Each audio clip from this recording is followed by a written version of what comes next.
Yeah. If anybody can gain a benefit, a real benefit, be like, oh, I really learned something from this website. Then that knowing that for me, will maybe make me feel a little more deserving. Because we do have. I mean, I don't know about y'all, and maybe you can help me understand this, because I also ask questions. Proving yourself. If we didn't have to prove ourselves at all to anybody, would that be a good thing? I think that's a tricky question, because I don't think there's any way for us to not prove ourselves. I think that in each second, with each volition and each decision and each thought, we are proving ourselves. Maybe not to anybody whom can see, maybe only to the universe, but like you said, these things do come back. And these Right. energies do transform, and so we're consistently being judged by something that is higher than us, and something that is more than spirit. That's my opinion. That's beautiful, and I think that's very true. Do you have any comments to say about that, Wayne?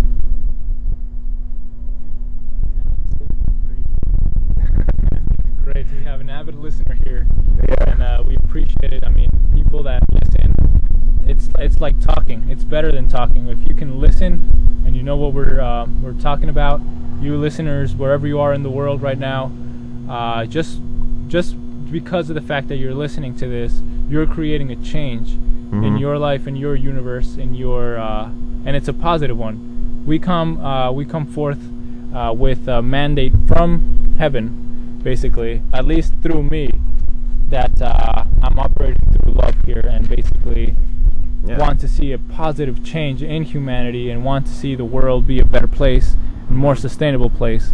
So definitely, I'm trying to help. The police officer doing his job is trying to help. Yeah. And everybody's trying to help. And once we find out that there's things where we are trying to help, but we're actually doing more damage, for example, businesses that sell us bad food.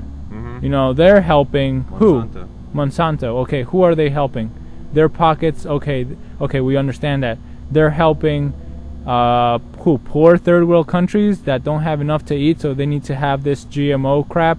I don't think so. I think China had millions and millions of people, and they were doing okay growing organic rice until I think World War I or II happened, and then they started using all the military fertilizers. They started making white rice, and when they had brown rice before, and then all of a sudden, huge difference, huge change. Soy right now is the worst thing you could do. Soy, man, I don't even want to go into all the details about soy, but people thinking they're helping people by planting huge acreages of soy.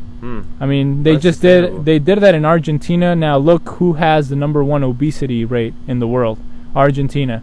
Why? Because they had the best green-fed cattle, them in Brazil, and now it's soy-fed cattle. I wouldn't eat any beef that comes from that soybeans. Wow. That's too mad. Yeah, they put some chemicals on it that they call it the green desert, because nothing grows there except the soybeans. That's how powerful the chemicals and toxins and GMO engineering Monsanto's come over with on the soybeans.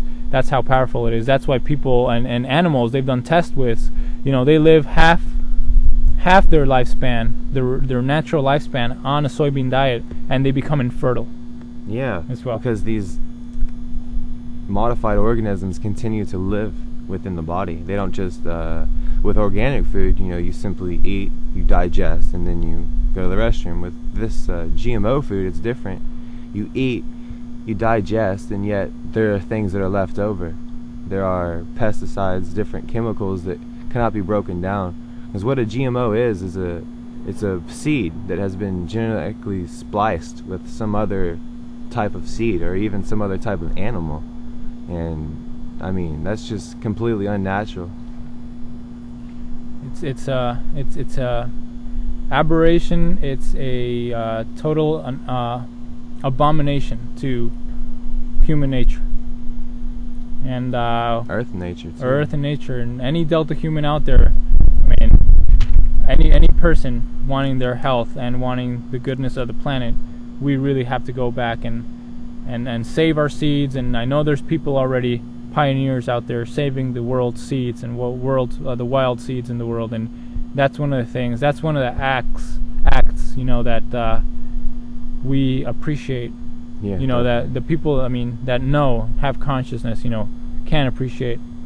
Yeah, that aren't selling out to the cheaper versions of reality. Absolutely. Selling out low. So, McDonald's and all this real estate, all this money, all these, we're employing a lot of people. Okay, there's a lot of nobility behind the idea, efficiency, but selling, their main thing is sell them the cheapest you can. Yeah. And that, of course, creates a lot of consequences, brings a lot of consequences to our health. And now we know, they're trying to help. They are building jobs for America. But what kind of jobs? We are basically technology exterminating ourselves from the inside out. Yeah. And business should be a positive force in society, in America, in the world. That's what we stand for. Capitalism is, free market capitalism is business, the force that moves the universe, which is right there with love. Now, when we find out that there's business going on and we tolerate it, we support it, and we know that it's hurting us, then that's a crime and against ourselves. So the only way you can decide if you have conscience, it's just stop buying. Yeah, boycott. Your buying power. Well, that's your weapon. That's your sword and your shield. Straight up. In this age that we live in now, it's completely mental. Everything is what we do with what we earn. Exactly.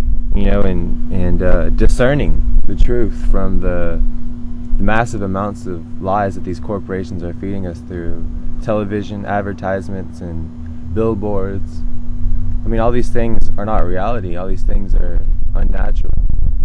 Just take a nice bike ride or take a hike and do something natural like that. And every time you feel you need to go get fast food or you need to go and do another drug, just relax and take a couple of breaths and think about what you're feeling. Think about how you can better yourself rather than consuming something. Because consumption is by far the worst disease of mankind.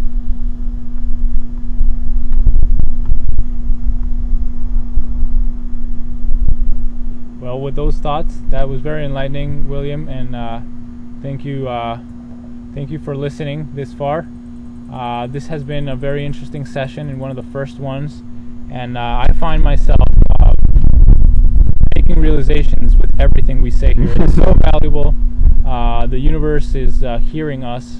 You are hearing us wherever you are, and we are obviously going to push this conversation because it's been enlightened and it's been motivated by true love and true growth. We are growing as we do this, and our listeners are too. And well, my name is Marcel. We have William here and Wayne, and it's just one night out here, July 30th, 2012, and we will keep going. Full moon and everything. I think 2 nights from the full moon. Well, that looks pretty full to me, but actually it has like a little bit more to be completely round. Yeah. And it's beautiful, and but it's it a is beautiful growing. night with all you. Yeah. And thank you for sharing. Yeah, thanks Marcel. This has been great. Thank you so much, William. And Wayne, thanks for listening.